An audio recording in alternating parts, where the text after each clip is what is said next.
The goddamn...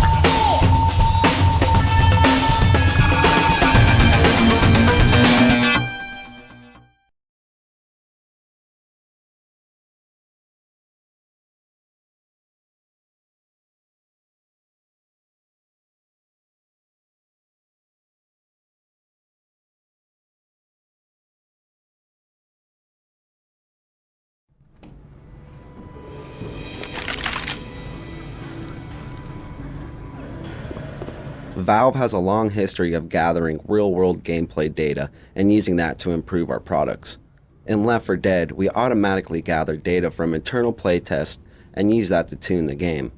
We look at every angle, including things like how often survivors help each other, how effective different types of infected are, how effective weapons are, and which weapons players favor. We learn a lot from analyzing gameplay data, and it lets us make decisions based on real information rather than guesswork. We will gather that same gameplay data from our real-world Left 4 Dead players and use that information to continue to improve the game. We'll also share the gameplay data we gather with the community as we do with our other products.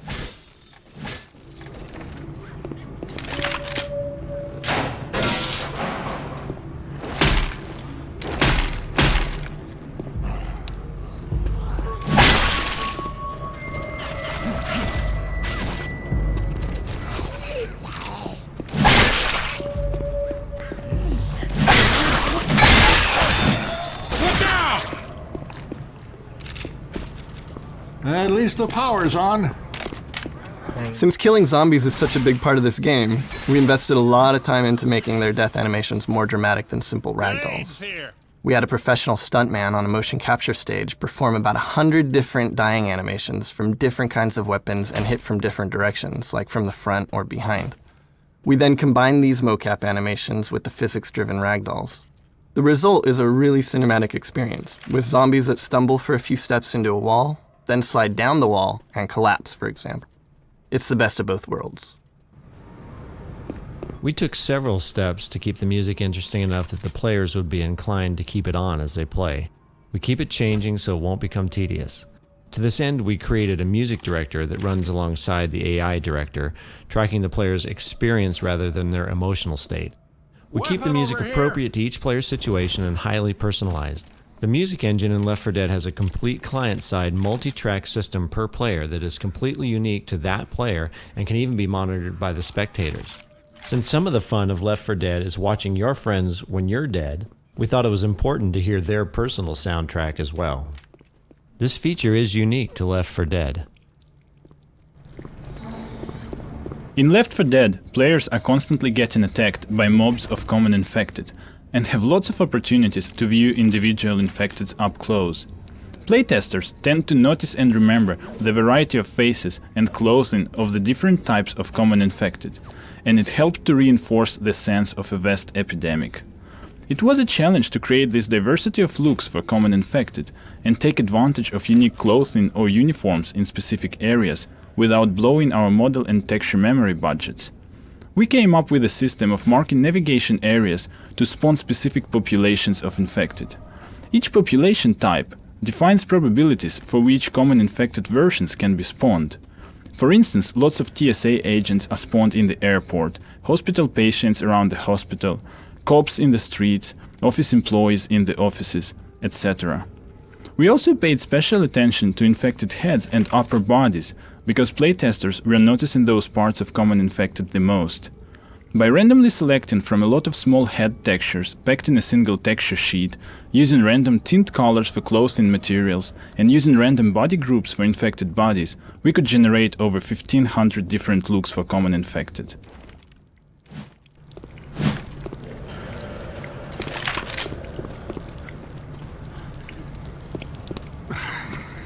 Let's go, people!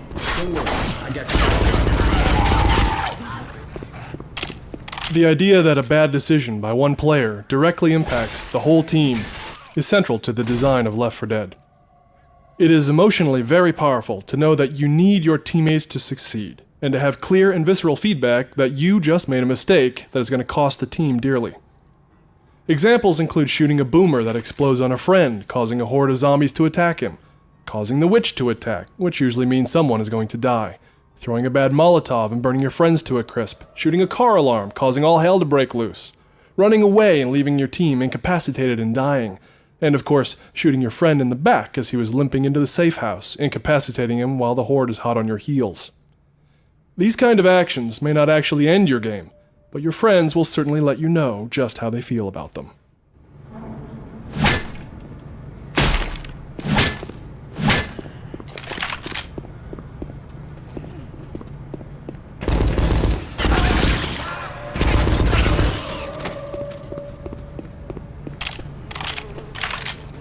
An assault rifle. Man, this takes me...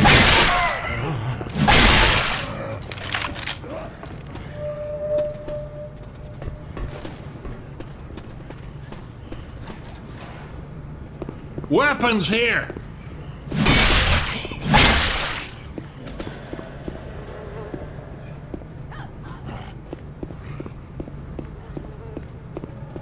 A lot of overreaching dynamic music systems go to great lengths to organize and control a very expressive art form, often to the point of making the results perfectly controlled, but also perfectly boring.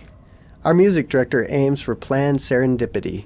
By designing the music and rule sets to increase the probability of beautiful happenstance and to minimize the probability of inappropriate mistakes, we end up with the highest percentage of musical events working as planned, a nice mid-percentage of acceptably artful mistakes, and very few actual poor moments.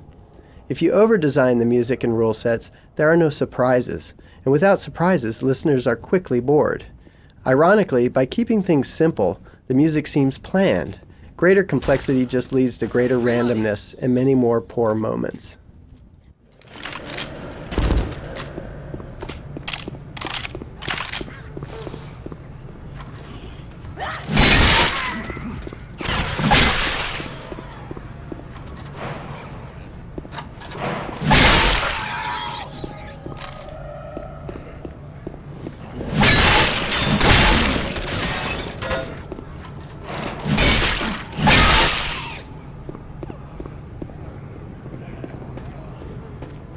One of our goals when designing the 4 survivors was to have a very diverse group of real-world characters who fit in the post-apocalyptic storyline, but that also have heroic and aspirational qualities.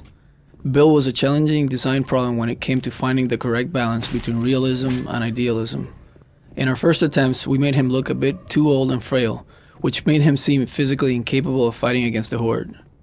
On later iterations, we erred on the side of making him look too young and handsome, which broke the fiction that we had for the character.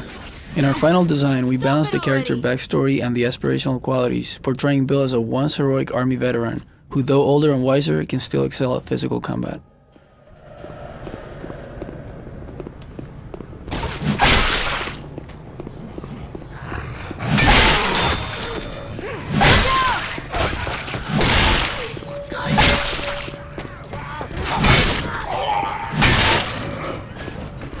The crescendo event centered on this elevator has a very simple mechanic: survive until the elevator arrives.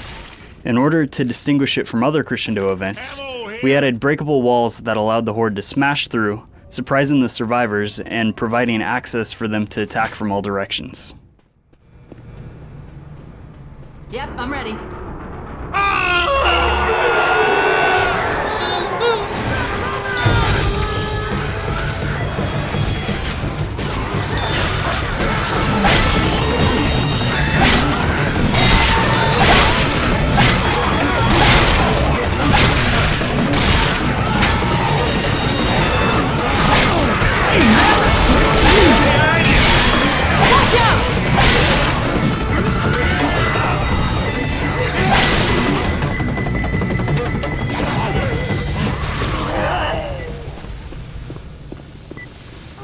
I'm reloading.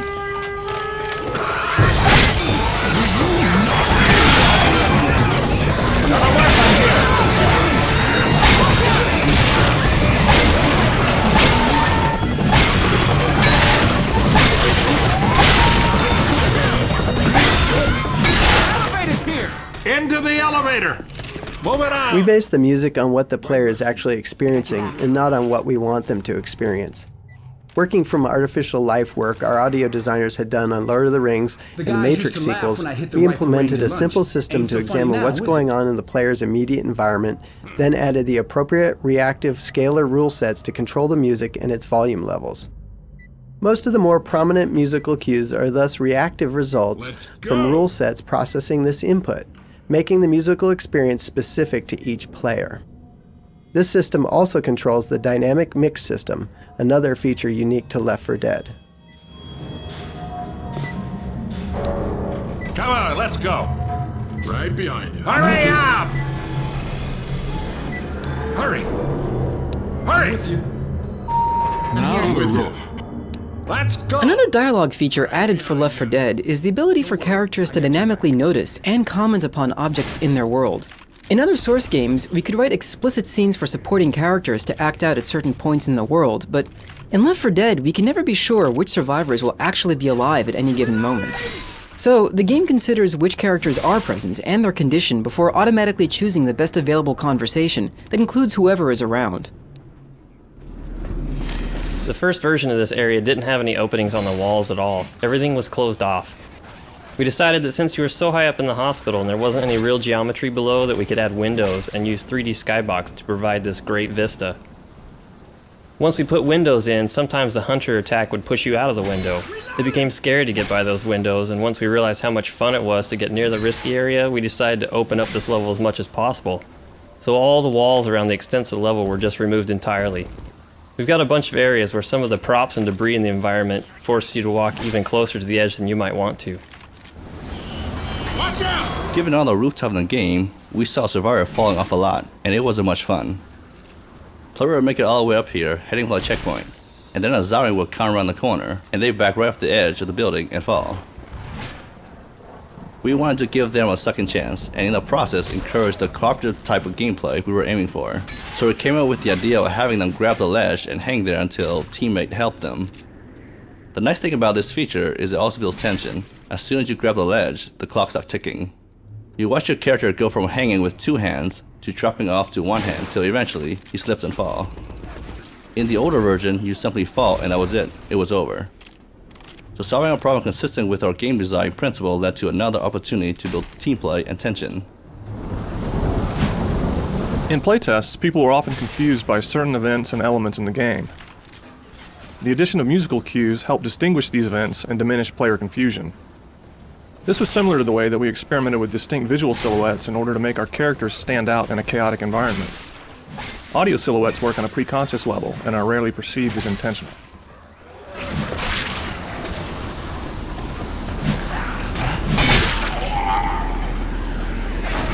During our internal playtesting, we ran into situations where a player who had a habit of making bad decisions kept becoming incapacitated to the point where the other survivors became frustrated, continually reviving and escorting this player 5 or 6 times in the space of a couple of minutes. Adding the 3rd strike and you're dead rule solved this issue 2 ways. First, it temporarily took these players out of the game and allowed the rest of the team to proceed and enjoy their experience. Second, the players who died found themselves as a spectator watching the more successful players. This not only gave them the opportunity to learn how the remaining players were surviving, but how they might improve their own performance as well. It also let them cool off and regain their composure in preparation for rejoining the game a minute or so later. Safe room up here. All right, let's go. I got your back.